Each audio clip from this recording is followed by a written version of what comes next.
1절에서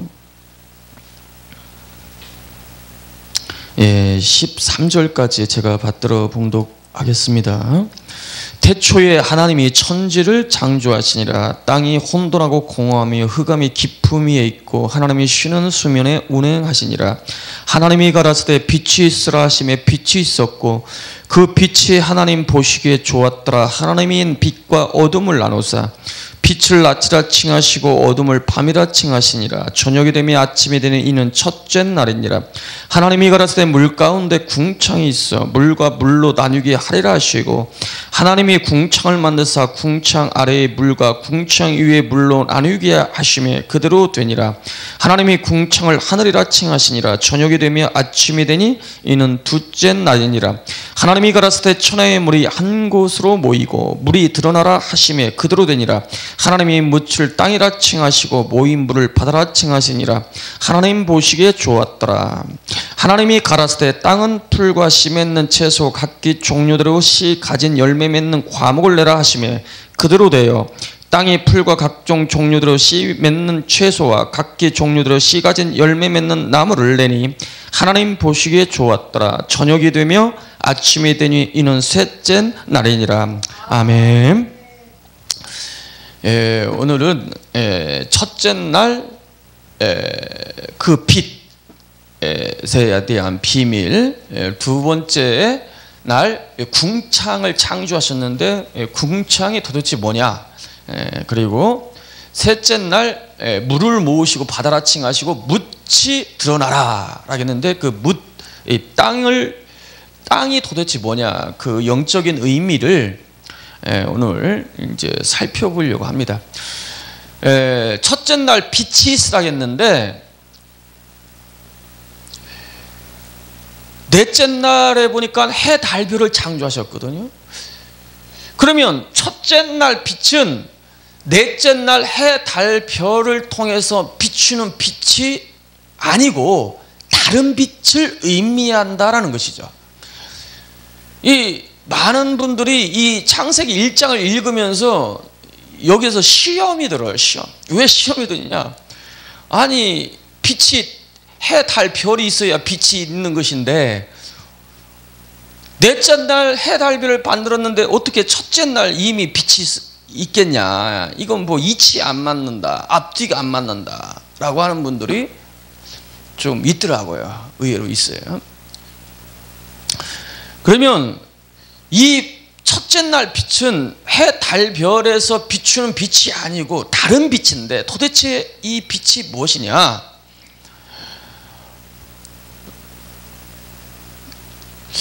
여러분, 아인슈타인이 노벨 물리학상을 받았는데요. 그 노벨 물리학상을 받았던 그 핵심이 뭐냐면은 물질이 빛이라는 걸 발견한 거야. 물질이 빛이라는 거예요, 그분이. 여러분, 물질은 빛이기 때문에 지금 빛의 속도로 움직이고 있다는 거예요. 빛의 속도가 똑딱 하는 사이에 30만 킬로 달립니다. 30만 킬로. 그런데 아무리 눈 씻고 봐도 여러분 이게 다 물질 아닙니까? 이게 지금 물질이 이게 30만 킬로로 똑딱 하는 속에 지금 움직이고 있다는 거예요. 이게 도저히 이해가 안 가잖아요. 그러니까 아인슈타인이 처음에 야, 모든 물질은 빛이고 지금 빛의 속도로 운동하고 있다 라고 했을 때 그 당시에 학자들이, 과학자들이 이게 뭔 말인가 하고 그 당대에 이해를 못한 거야. 이해가 안 가는 거야.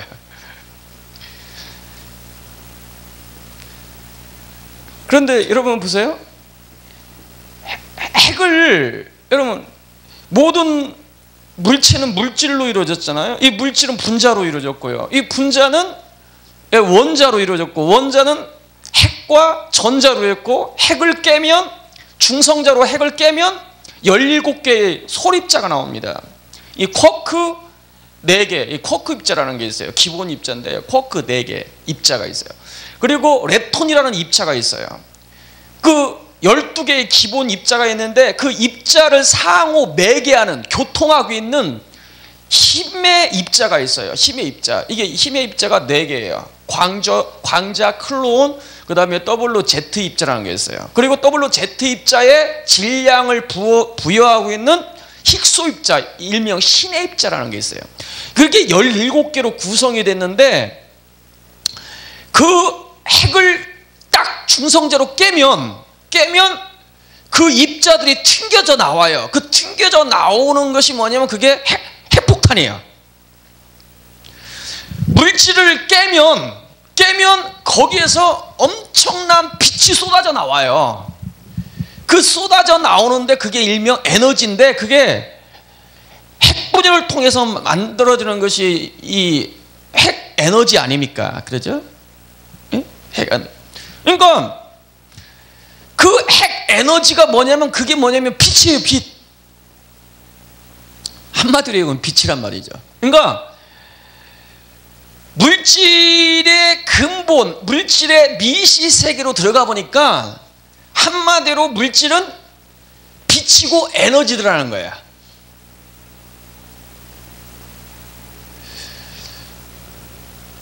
여러분, 뉴턴이 이 운동 에너지를 계산할 때 뭐 우리 중학교 때 고등학교 때 배웠잖아요. 운동 에너지를 어떻게 계산하냐? 그분이 보세요. 어린아이가 주먹질하는 거하고 어른이 주먹질하는 거하고 그 파워가 다르잖아요. 왜 파워가 다를까요? 첫 번째는 무게가 달라요. 질량이 달라요. 어린아이보다 어른이 질량이 무게가 크잖아요. 거기에 곱하기 속도를 하면은 에너지, 파워가 개선이 된다는 거예요. 그렇잖아요? 그러니까 어른이 파워가, 에너지가 강한 것은, 펀치가 강한 것은 질량이 무겁고 그 다음에 속도가 더 강하기 때문에, 속도가 더 빠르기 때문에 파워가 나오는 거예요. 그런데 아인슈타인이 모든 물질에는 에너지, 파워가 있다는 거예요. 근데 그 파워를 어떻게 계산하느냐? 그 파워, 물질의 에너지를 계산할 때 질량 곱하기 빛의 속도를 제곱을 하면 물질의 파워, 에너지를 계산할 수가 있다는 거예요.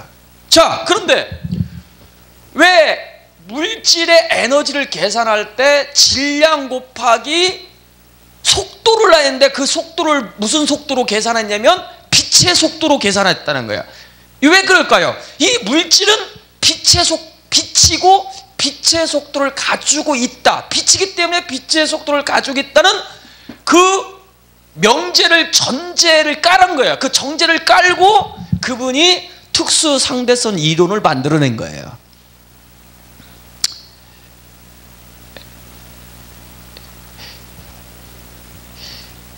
뭐 특수 상대성 이론 뭐 기억이 나는지 모르겠어요. 하도 오래되셔가지고 기억이 안 나실 건데, E는 MC 제곱이라는 그 공식 있잖아요. 그게 특수 상대성 이론의 공식인데, 처음에 이 공식을 내놨을 때 학자들이 이게 이해가 안 가는 거예요. 아니, 물질이 무슨 빛이고 빛의 속도로 뭐가 움직여? 이거 멀쩡하게 있는데. 그런데 아인슈타인이 이건 빛이다 이거야. 빛이기 때문에 이 모든 물질은 에너지를 가지고 있는데 그 물질의 질량 곱하기 빛의 속도를 제곱하면 이 물질이 가지고 있는 파워, 에너지를 환산할 수 있다는 거야. 그런데 실제로 이 물질을 중성자로 딱 깨보니까 거기서 빛이 쏟아져 나오는데 엄청난 에너지가 쏟아지는데 아인슈타인이 계산했던 그 계산의 에너지가 그대로 방출된 거야. 야, 그게 맞구나. 증명이 된 거야.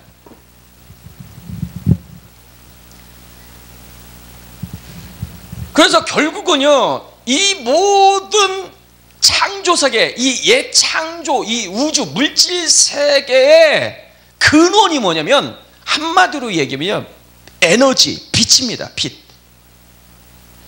그래서 하나님이 이 옛 창조를 시작하기 전에 창세기 1장에 빛이 있으랬던 것은 뭐냐면 이 옛 창조의 근원이 되고 옛 창조를 질서를 만들고 유지하는 형태를 만드는 거예요. 여러분 보세요.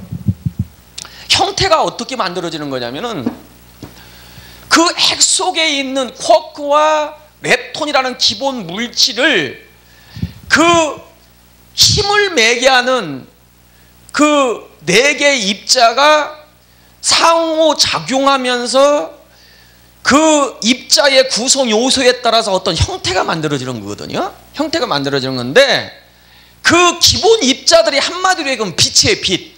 이 빛이 있어야 물질의 형태가 만들어지는 거예요. 예? 예. 그래서 이 빛이라는 것은 물질의 이 창조세계 물질세계 창조세계 제1원인이 되는 것이고 질서와 형태를 만드는 원동력이 되는 거예요. 그러니까 빛이 이 창조세계의 근본인 거예요. 그래서 옛 창조세계를 만들기 전에 그 옛 창조의 시작이 되는 근본이 되는 그 원리, 빛이 있으라 하셨던 거예요. 그리고 그 빛의 원리에 따라서 이 창조세계가 둘째 날, 셋째 날, 넷째 날 쭉 이어서 만들어진 거예요. 그러니까 금색이 와서야 이 양자학을 통해서 그 아인슈타인 같은 그 천재가 창세기 1장 3절에 빛이 있으라 했던 이 창조세계의 근본을 이해했던 거예요. 그런데 성경은 이미 이 옛 창조의 근본이 첫 번째가 빛이더라는 거예요. 이걸 본 거야. 지금도요, 이렇게 설명하니까 그게 조금 이해가 가지만 지금도 대부분의 사람들은요, 몰라요, 이게. 갑자기 야, 당신이 빛이고 당신은 지금 빛의 속도로 운동하고 있다면 뭔 말이요, 이렇게. 도대체가 뭔 말이요. 그러니까 아인슈타인 그 당대도 이거 뭔 말이요, 뭔 말이요.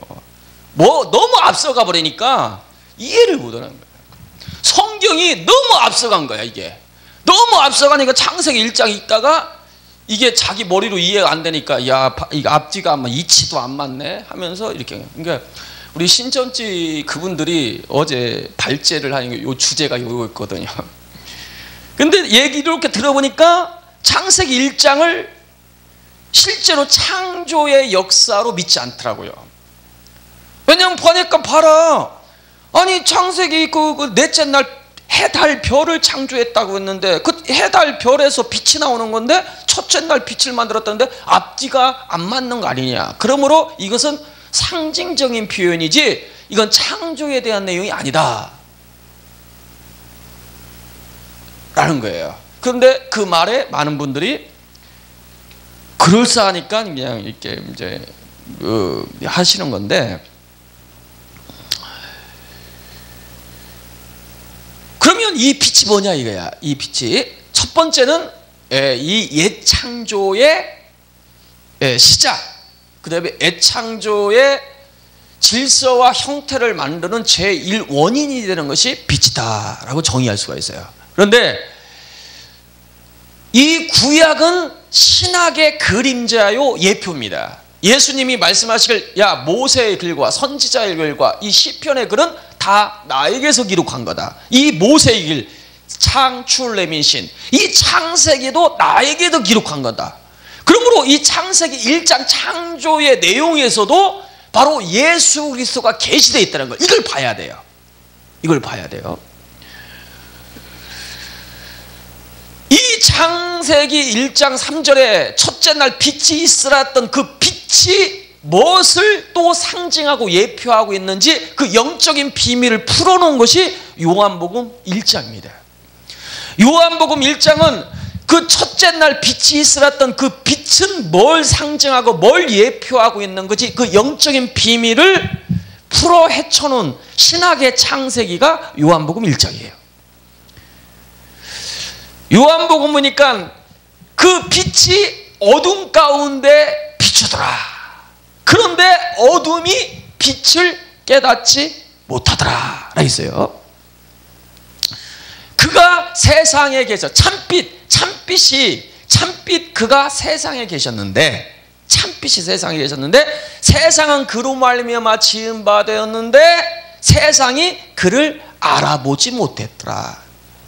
그러니까 참빛이라는 것은 뭘 예표한 거냐면 창조주 하나님을 예표하고 있는 거예요. 창조주 하나님이 품속에 계신 독생하신 하나님이 이 땅에 왔는데 그분이 참빛이라는 거야.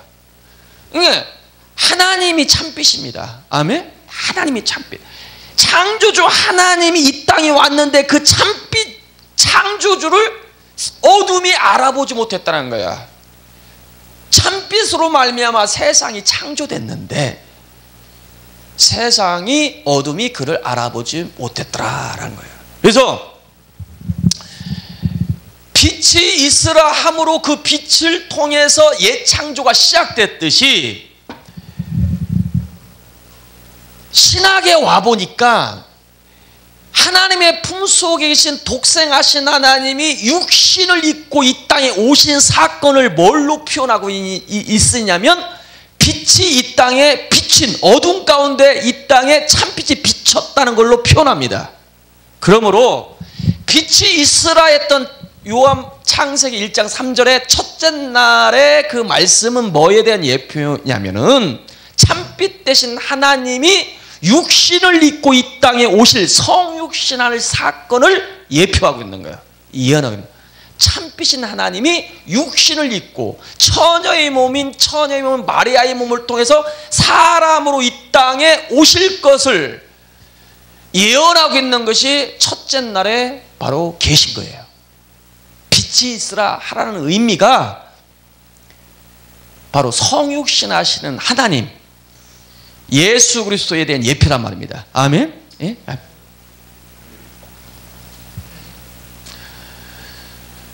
요한복음 9장에 나는 세상의 빛이다. 요한복음 10장에서도 나는 세상의 빛이다. 그러시면서 12장에 빛을 믿으라. 그러면 빛의 아들들이 되리라.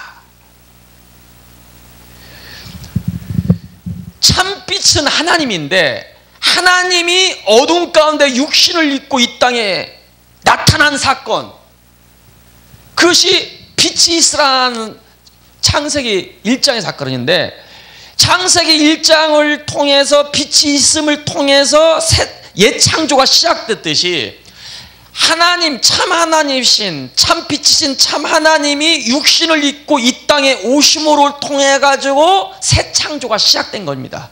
아멘? 그런데 참빛인 그분이 육신을 입고 오신 분이 예수인데 예수님을 참빛 대신 하나님으로 창조자 하나님으로 깨달을 때 하나님의 빛의 아들들이 되는 것입니다. 여러분 빛을 믿어야 빛의 아들들이 된다는 거야. 요한복음 1장은 뭐라고 이야기했냐면 참빛 대신 분이 참빛 대신 하나님이 육신을 입고 이 땅에 나타났는데 그분이 예수다. 그런데 어둠은 그 예수를 창조주 하나님으로 깨닫지 못하지만 그를 창조주 하나님으로 깨닫고 믿는 자, 영접하는 자 하나님의 아들들이 된다는 거야. 빛의 아들들이 된다는 거야. 다시 말해서 새 창조가 시작된다는 거야. 아멘? 참빛을 내가 마음속에 받아들여야 내 마음속에 새 창조가 시작된다는 거야. 먼저 빛이 있어야 옛 창조가 시작됐듯이 참빛이신 하나님이 내 마음속에 빛이 비춰져야 새 창조가 시작되는데 참빛을 어떻게 받아들이냐? 예수님을 하나님으로 창조주 하나님으로 깨달을 때 내 마음속에 생명의 빛 참빛이 비춰지고 참빛이 비춰짐으로 새 창조가 시작되는데 그것이 하나님의 아들들이 되는 겁니다.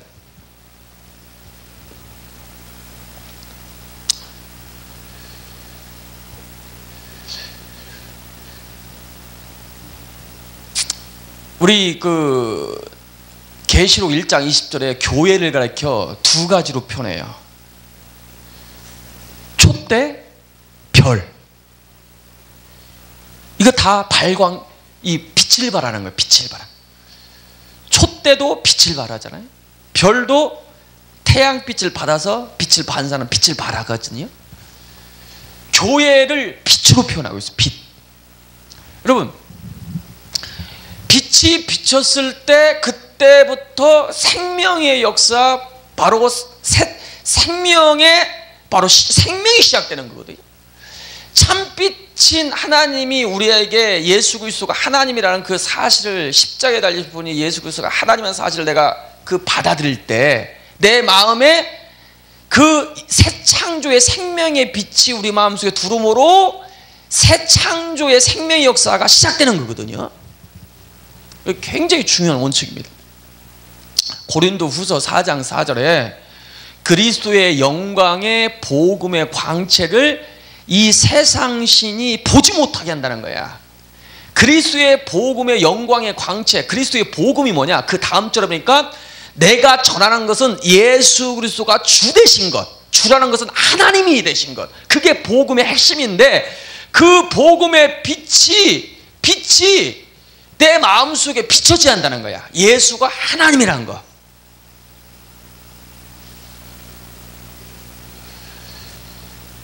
저는 92년도에 십자가에 달려있신 분이 예수님이 하나님이라는 사실에 대해서 빛을 보고 거기서 제가 죄사함에 대한 확신과 또 그 하나님의 피로 말미암아 주신 그 선물이 하나님 자신이라는 거, 하나님이 피 흘려서 하나님이 대가, 하나님 자신을 내어주고 십자가에서 우리 죄 때문에 내어주셔서 완전한 구원을 이루신 뿐만 아니라 그 하나님의 피값으로 하나님 자신을 나에게 선물로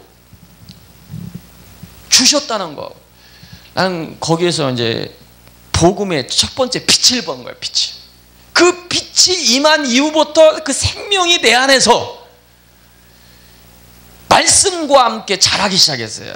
그러면서 영안이 열리면서 성경이 열리기 시작하고 천국 복음의 빛을 보고 하나님의 경륜을 이해하고 하나님의 마음을 이해하고 창조 세계를 향한 하나님의 계획을 이해하고 이 생명이 자라야 이해하죠. 어린아이는 세상을 태어났지만 이해를 잘 못하고 생명이 자라면서 세상을 이해하듯이 하나님의 생명이 자라니까 영적인 하나님의 세계를 이해를 하게 되고 하나님의 계획을 이해하기 시작해요.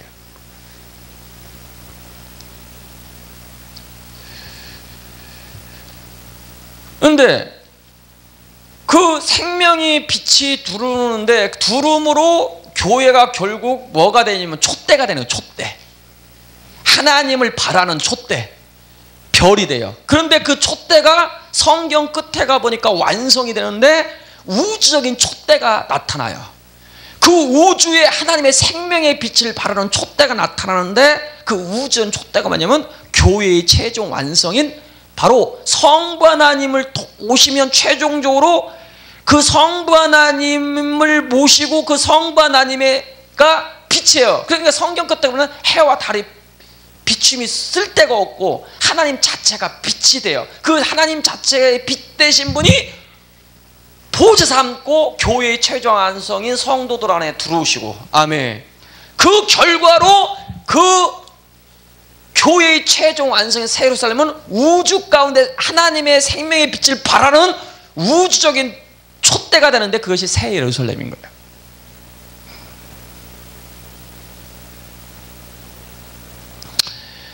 여러분, 첫째 날 빛이 시작되면서 결국은 옛 창조를 완성을 하잖아요.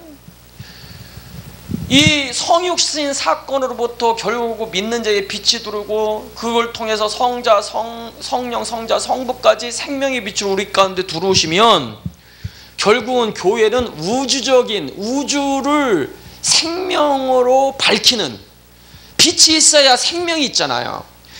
그 하나님의 생명이 우리 안에 성부까지 들어오시면 그 빛이 교회를 통해서 우주 가운데 비침으로 우주가 살아난다는 거예요.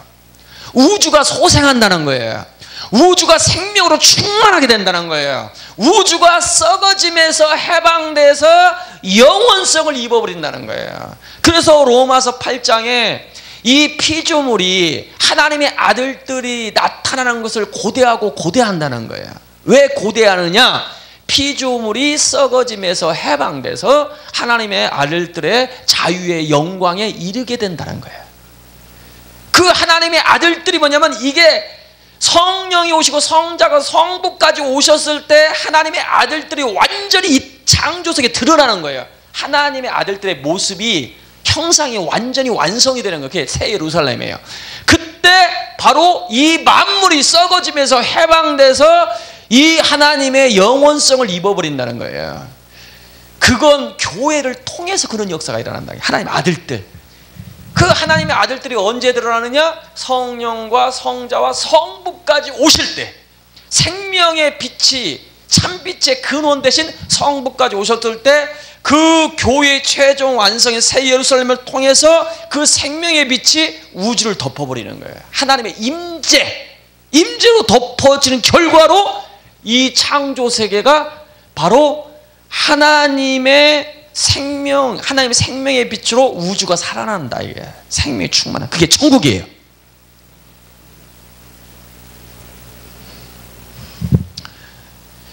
그것이 주기도문 아닙니까? 하늘에 계신 우리 아버지여, 나라가 임하옵시며. 나라와 임금은 하나예요. 아버지, 나라가 임하옵시며. 하늘에 계신 우리 아버지여, 나라가 임하라는 것은 아버지여 이 창조세계, 물질세계에 임하소서, 그 뜻이에요. 그래서 뜻이 하늘에선 같이 창조세계, 물질세계, 이 땅에 이루어지길 원합니다. 아버지까지 최종적으로 오시면 나라와 권세와 영광이, 이 창조세계가 아버지의 나라가 돼버려요. 아버지의 영광이 돼버립니다. 하나님을 나타내버려요. 하나님의 권세를 나타내. 어떻게 나타내냐? 아버지까지 창조세계 믿는 자를 처수하고 보수하고 오심으로, 그 결과로 하나님의 영광의 빛이 우주를 덮어봄으로 우주가 하나님의 영광이 돼버립니다. 할렐루야. 영광이 돼요. 그리고 아버지의 권세가 되고 아버지의 나라가 돼버리는 거예요.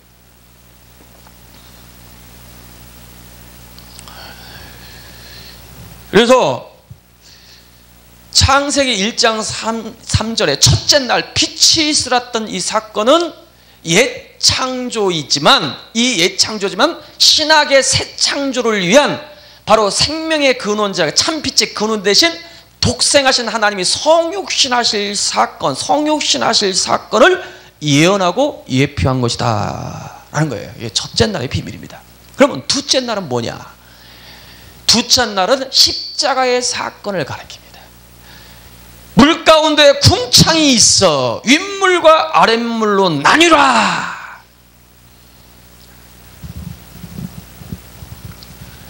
홍해바다를 가르고, 그 홍해바다를 가른 사이로 바로 성도들이, 바로 이스라엘 백성들이 출애굽해서 넘어왔습니다. 그리고 이스라엘 애국 군대는 거기서 수장시킵니다. 이게 뭐냐면 십자가의 사건입니다. 십자가는 성도들에게는 구원이지만 바로 사탄과 그에 속한 사람들은 심판이 되는 거예요. 심판이, 십자가가. 네? 심판. 그런데 이 둘째 날은 바로 십자가의 사건을 가리킨다는 거예요. 자, 도대체 이 궁창이 뭐냐? 원래 궁창이라는 단어가 라카이라는 거, 라카이. 예, 원문에 라카이로 되어 있어요. 그런데 그게 이제 기본형이 라키야예요. 라키. 이 라키라는 단어가 어떤 의미냐면요, 원문이 그래요. 원문이 어떤 의미를 가지면 금속을 두드려 가지고 평평하게 펴다, 휘다, 그런 의미가 있어요. 아니, 이 궁창, 이 하늘이요, 허공이잖아요. 이 허공을 뭔가 두드려 가지고 피고, 평평하게 피고 휜다? 이게 조금 이해가 안 가요. 원래 원문 뜻은 그렇게 가지고 있어요. 그 뜻이. 여러분, 금속을 두드려 가지고 평평하게 펴고 휜다는 그런 의미를 가지고 있고, 그 궁창을 그렇게 만들어 놓고 윗물과 아랫물로 나뉘라 하겠어요? 그러면 금속을 평평하게 펴서 윗물이 있다는 것은 물을 뭔가 담고 있다는 그림이 나와요. 그러면 딱 떠올리는 것은 뭐가 떠올려야 돼요? 성전에 물두멍이 떠올려야 돼요. 물두멍. 여러분, 이 궁창은요, 뭘 상징하냐면 성전에 바로 물두멍을 계시하고 있는 물두멍. 이 물두멍이 뭐냐? 계시록 4장에 보니까 하나님의 보좌 앞에 수정 같은 유리바다가 있다고 했어요. 유리바다. 그러니까 많은 분들이 그 수정 같은 유리바다를 뭘로 이야기하냐면 그건 생명수강이다. 하나님 보좌 앞에 생명수강이 있고 거기서 나이가 먹은 할머니 할아버지도 거기 물속에 들어가서 그 생수강을 마시면 어린아이가 이제 젊어진다는 거야. 그래서 그 물을 영원히 마심으로 죽지 않는다는 거야. 뭐 그렇게 설명하는 분도 또 내가 들은 경우가 있어요. 환상을 봤더니 그 하나님 보좌 앞에서 뛰노는 그 생수에 관해서 뛰노는 뭐 그렇게 설명하는 분들 많이 계셔요. 그런데 그 수정 같은 보좌는 유리바다가 섞여 수정 같은 그 바다는 그 바다가 아니고 계시록 5장 2절에 보니까 짐승과 그 표를 이긴 자들이 그 표를 받지 않고 그 짐승을 수를 이긴 자들이 불이 섞인 유리바닷가에 서서 모세의 노래 어린 양의 노래를 불렀다고 했어요. 짐승 적그리스도가 가리키냐 그 표, 그 적그리스도의 어떤 사상과 그 사상을 물들지 않는 사람, 이긴 자들, 세상 신들을 이긴 자들이 딱 바닷가에 섰는데 그 바닷가가 무슨 바닷가다? 불이 섞인 유리바다예요. 불이 섞인. 예? 근데 모세의 노래를 불렀다는 거예요. 그러면 모세의 노래는 언제 불렀던 노래냐면 이스라엘 백성들이 애굽에서 출애굽해서 홍해를 건너는데 그 홍해를 건너는데 애굽 군대들이 쫓아오다가 거기서 수장당한 그 하나님의 역사를 보고 불렀던 노래, 홍해 바닷가에서 불렀던 노래가 모세의 노래입니다. 그러니까 그 사건을 빗대서 바로 설명하고 있는 것이 계시록 15장 2절 3절의 사건이에요. 그러므로 불이 섞인 유리 바다라는 것은 생명수 강이 아니라 심판의 바다를 사단과 그 종들과 그 세력들을 수장시키는 심판의 바다를 가리킨 겁니다. 그래서 불이 섞인 유리바다라는 거예요. 심판의 바다라는 거예요. 그런데 그 심판의 바다를 모세의 노래 어린 양의 노래를 불렀다는 것은 그 심판의 바다를 건너오는데 어떻게 건넜느냐? 어린 양의 피의 은혜로 건너왔다는 거예요. 하나님의 보좌 앞에는 심판의 바다가 있는데 죄인들은 거기를 건너올 수가 없어요. 마귀의 종이 내려서 마귀의 종로로 돼서 에베소서 2장 2절에 너는 옛적에 죽었던 자인데 세상실 공중권세를 짜고 그 욕심을 쫓아 행했으며 지금 불순종 아들 가운데 역사는 영이라 보이지 않는 악한 영의 그 역사를 통해서 자기의 생각대로 살았고 자기의 육신의 안목의 종 이생의 육신의 정욕대로 살았던 그 사람들, 그 죄인들은 그 아버지 보좌 앞에 올라면은 그 불이 섞인 유리바다가 있는데 그걸 건너올 수가 없는 거예요. 다 수장당합니다. 오직 건너올 수 있는 유일한 길은, 죄인들이 건너올 수 있는 유일한 길은 어린 양의 피밖에 없다 이게. 그래서 어린 양의 노래를 불렀더라 이게요. 어린 양의 은혜로 걷는 거예요. 이스라엘 백성들이 바로 홍해를 걷는 것은 어린 양의 피의 은혜, 하나님의 은혜로 넘어온 겁니다. 할렐루야. 하나님의 은혜로. 그 홍해를 가른 사건이 십자가의 사건인 겁니다. 할렐루야. 홍해를 가른 사건이 십자가의 사건입니다. 홍해를 건너오게 한 것은 십자가라니까요. 할렐루야. 그 홍해를 건너와야 아버지 보좌 앞에 오는 겁니다. 아버지께 갈 수가 있어요. 예? 예. 그런데 그래서 하나님의 보좌 앞에는 심판의 바다가 불이 섞인 수정 같은 유리 바다가 있어요.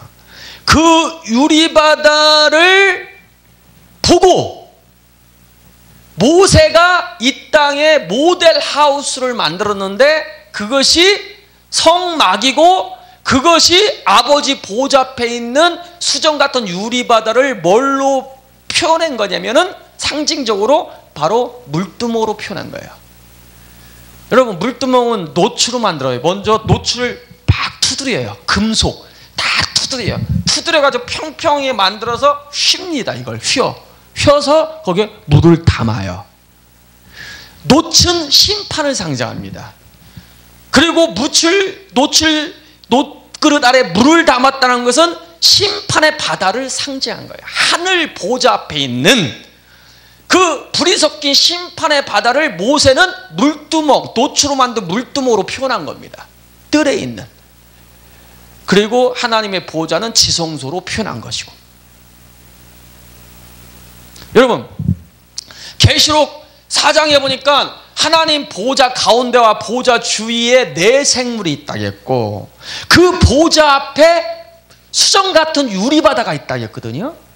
예? 그런데 에스겔서 1장에 보니까 궁창이 있고 네 생물 있잖아요. 네 생물 머리 위에 궁창이 있다는 거예요. 궁창. 그런데 그 궁창이 심히 두렵더라 하겠어요. 심히 두렵더라.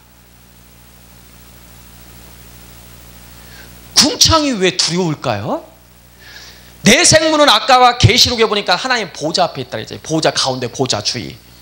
그러니까 보좌 입장에서 봤을 때 그 보좌 앞이라는 표현을 했는데 에스겔에서는 그 네 생물의 머리 위에 궁창이 있다는 거야. 그런데 그 궁창이 심히 두렵다는 거야.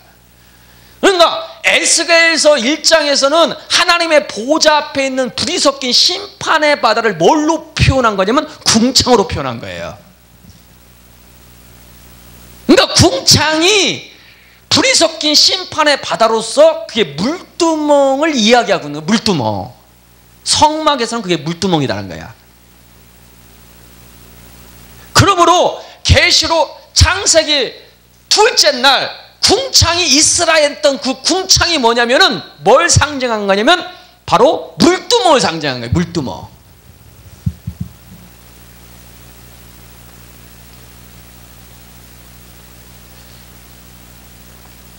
여러분, 물두멍이 뜰에 있잖아요. 뜰은 십자가의 사건을 가리킵니다. 여러분, 양을 잡아가지고 번제단에 불살라 그리고 피를 받잖아요. 그리고 제사장이 바로 물두멍에 가서 손을 씻습니다. 바로 이 뜰에 속한 요 내용은요 다 십자가의 사건을 가리켜요. 십자가의 사건을 가리켜요. 그러므로 이 물두멍은 하늘 보좌 앞에 있는 심판의 바다를 상징하는데 그 심판의 바다를 건너 그 심판의 바다를 갈랐던 그 갈른 사건이 십자가의 사건이라니까요. 그걸 상징적으로 물두멍을 표현한 거예요. 그렇기 때문에 대상은 피를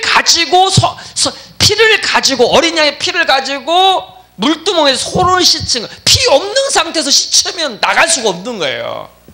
피를 가지고 물두멍을 지나가는 거예요. 이게 십자가의 사건이에요. 그것을 계시하고 있는 것이 둘째 날인 게 빛이 있으라, 궁창이 있으라. 이게 궁창. 그리고 윗물 아랫물을 쫙 갈라서 그 사이로 지나가게 하는 그 그림을 계시하고 있는 거예요. 십자가의 사건을.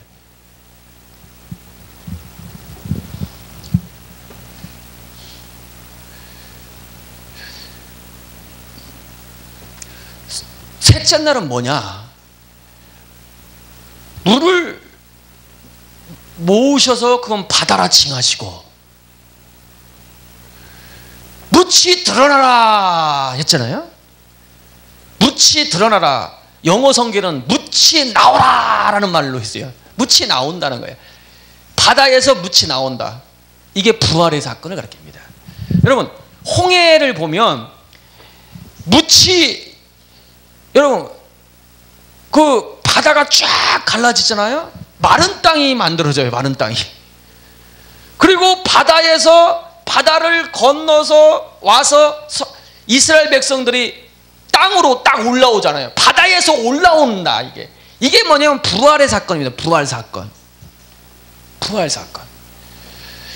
여러분, 예수님을 믿고 그리스도와 함께 침례를 받잖아요. 물속에 푹 들어가고 물에서 딱 나오잖아요. 이 나온 것은요, 그리스도와 함께 부활했다는 것을 상징하는 거예요.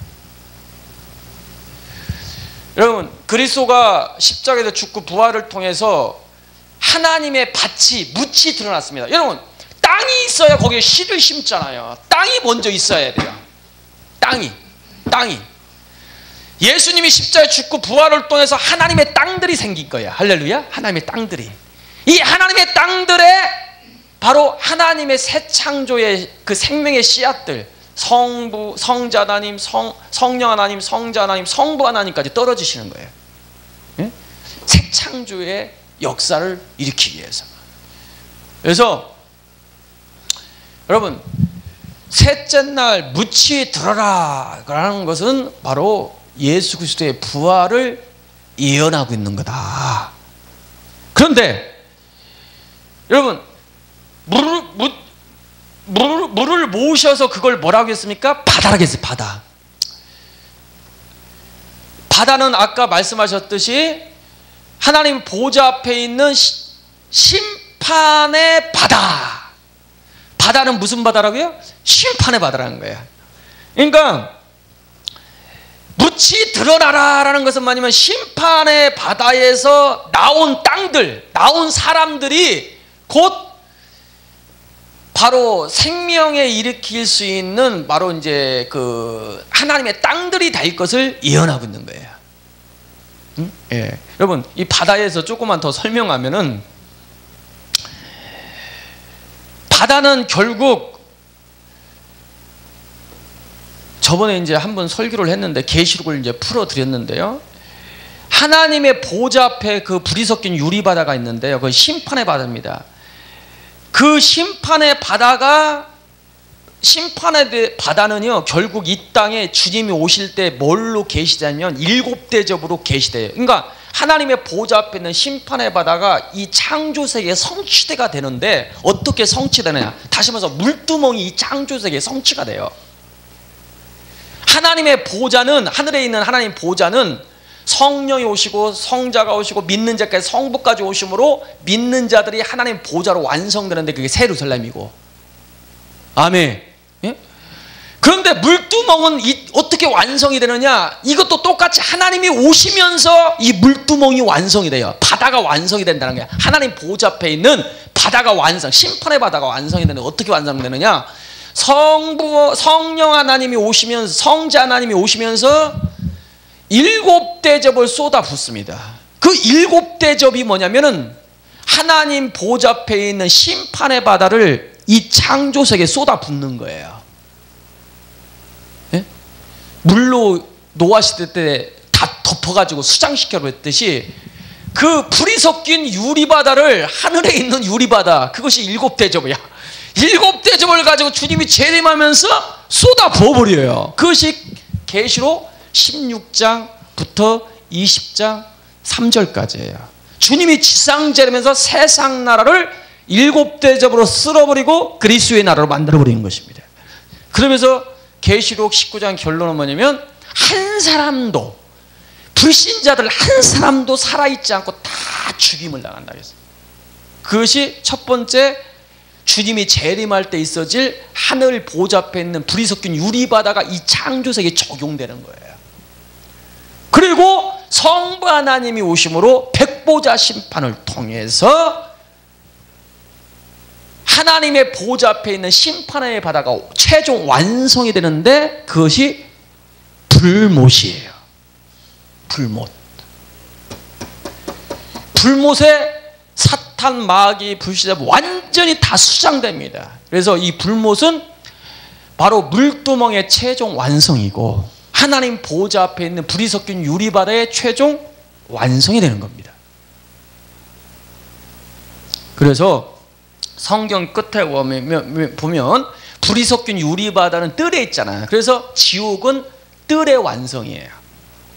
그리고 새 하늘 새 땅, 새 하늘과 새 땅은 성소의 완성이에요.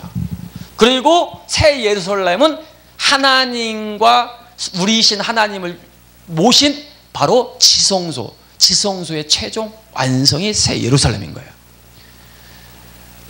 뭐 계시록 1장 20절에 아까 교회를 가리켜 촛대라고 했잖아요. 촛대. 촛대는 어디가 있죠? 성소에 있잖아요. 성소. 캄캄한 성소를 밝히는 것이 촛대잖아요. 그런데 성경 끝에 가보니까 지성소는 새 예루살렘이고 성소는 새 하늘 새 땅, 이 만물이 새 하늘과 새 땅이에요. 그러므로 촛대가 최종 완성된 새 예루살렘은 바로 새 하늘 새 땅, 성소를 밝히는 촛대가 될 것을 예언하고 있는 거예요. 깨닫길 바랍니다. 예. 그래서 결론을 지으면 첫째 날 빛이 있었던 이 빛은 새 창조를 위한 바로 독생하신 참 하나님이신 참 빛 대신 바로 예수 그리스도께서 성육신하실 것을 예언하고 있는 것이 첫째 날이다. 둘째 날은 새 창조를 위해서 그 새 창조의 땅이 필요한데 씨가 새 창조의 생명의 씨가 떨어질 하나님의 땅이 필요한데 그 새 땅을 얻기 위한 십자가의 사건을 가리킨다. 그게 궁창의 비밀이다. 이게 물동음의 비밀. 세 번째는 그 십자가의 사건을 통해서 하나님의 땅들이 심판의 바다에서 부활한 사건, 그리스도의 부활을 예언한 것이 바로 땅에서 바다에서 묻이 드러난 세 번째 사건이다. 묻이 드러남에 거기에 풀, 씨 가진 채소, 씨 가진 열매 맺는 과목을 내라. 하나님의 밭이 일어나니까 그 밭에 생명의 씨앗이 떨어져서 어떤 사람은 풀 같은 신앙 가진 사람, 어떤 사람은 채소 같은 신앙 가진 사람, 생명 있는 사람, 어떤 것은 하나님 성전의 기둥같이 제목으로 쓰여질 과목 같은 그런 생명을 가진, 생명이 자란 그런 사람이 나타난다는 거예요. 나타난다는 거예요.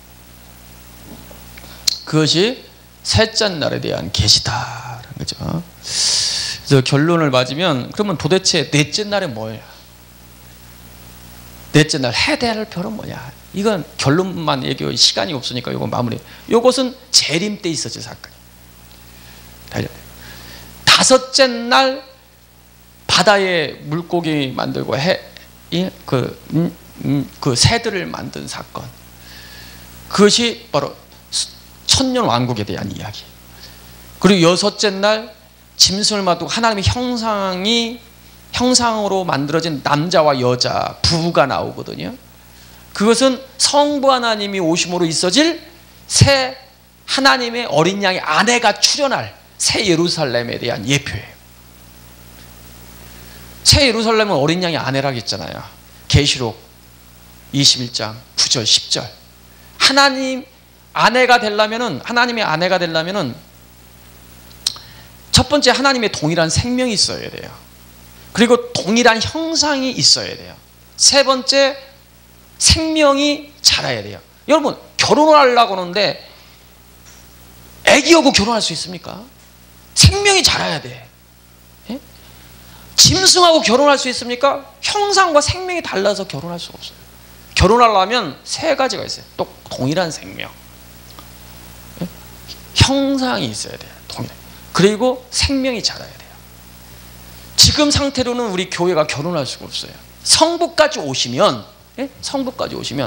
하나님의 동일한 생명과 동일한 형상과 동일한 그리스도의 장성한 분량까지 생명이 자라버려요. 그래서 결혼은 결국은 우주적인 부부가 계시록 끝에 나타나는 거예요. 하나님은 남편이고 교회는 아내인 거예요. 하나님의 형상이 완전히 드러난 거예요. 완전히 드러난 거예요. 그러니까 창세기 여섯째 날 하나님이 우리의 형상을 따라, 예수님의 형상 정도가 아니라 성부, 성자, 성령의 동일한 형상을 다 가지고 있어야 돼요. 할렐루야. 예? 우리의 형상을 따라, 우리 모양대로 우리가 사람을 짓자. 이 하나님의 형상을 짓자. 그리고 남자, 여자, 부부가 나타나잖아요. 부부가. 그리고 그들로 하여금 생육과 벗어 땅에 충만하라. 그리고 땅을 다스리라. 땅을 다스리는 왕권을 주잖아요. 성경 끝에 보면 결국은 그리스도 하나님과 더불어 저희가 세세토록 왕노릇 하리로다. 그리고 저희가 땅의 왕들이 계시록 21장에 땅의 왕들이 자기 영광을 가지고 예루살렘에 들어가더라 했대. 그건 뭐냐면 새 예루살렘은 땅의 왕들이라는 거예요. 땅의 왕들. 다시 창조세계, 물질세계가 새롭게 된 곳에 왕이 된다는 거예요. 계시록 5장 9절 10절에 저희를 피로 사서 나라와 재상 삼으셨으니 저희가 땅에서 왕노릇 하리로다. 피로 사서 나라와 재상, 나라가 됐다는 것은 성부 하나님까지 오셔서 하나님 나라가 됐다는 거예요.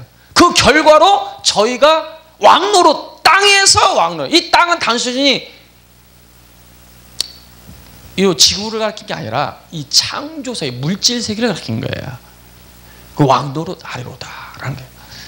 그것이 여섯째 날의 이야기예요. 하나님의 형상을 가진 자들이 출현을 하니까 그들이 하나님이 복을 주시면 그랬을 때 땅을 정복하고 땅에 충만하고 땅을 다스리라.